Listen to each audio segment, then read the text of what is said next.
Hello folks, this is something I probably should have done a few weeks ago instead of just a few days before Easter, but it's something that needs to be talked about.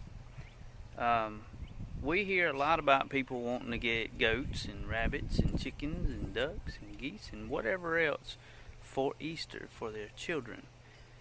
I'm going to tell you, it's not a good idea. If you don't already have animals in place, don't go out and buy something for Easter. Many times the child's going to be all excited right off the bat and be all about that animal, but after a little bit of time, you're the one as the parent that's going to have to take care of it.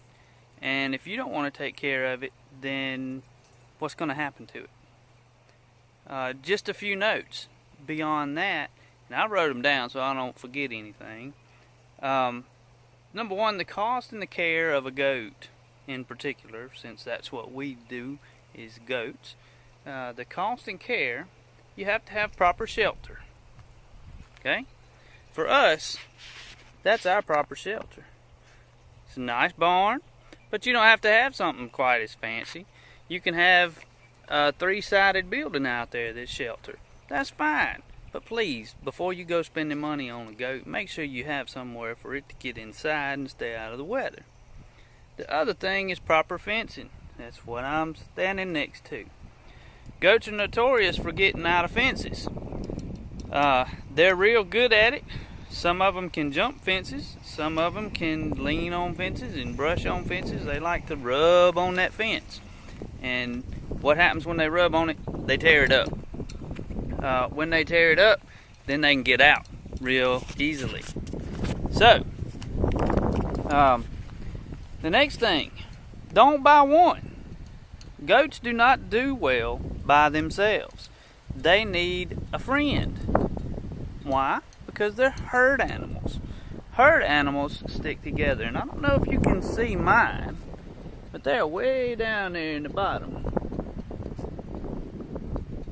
You might be able to see them if you look real close. Way out there, and they're all together because they feel safe that way. When a goat is by itself and on its own, they tend to stress themselves out and they get sick and very possibly die. So, moving on to the next thing. I said this earlier, parental responsibility. It's your job as the parent to make sure that that animal's taken care of, because the 4, 5, 10, even 15-year-olds, I'm not picking on 15-year-olds, it's just a number, teenagers, whatever. A lot of times kids don't want to do it, but they're not there all the time either. And somebody's got to pay for all that. Are you going to do it? So, those few little things I wanted to touch on today is something that I really wish and hope that before you decide that you want to go out and buy an Easter goat or Easter chicken or Easter rabbit, that you at least take the time to know what you're doing first. Not just go out and buy an animal and go, oh my goodness, what do I do with it? Because then the animal suffers. And we don't want that. We want all of our animals to live long, prosper, happy lives. So take it from us at Camelot Hills. Always do your research first. Remember that the parent is going to have to take care of this animal. And remember there's basic care that's needed in order for your animals to be taken care of properly. So I'm going to leave you with a picture of my pasture, and if you can see my goats down there, we're going to try to zoom in. If it will zoom in, it don't look like it's going to zoom in. Okay, so we're going to leave you with that today.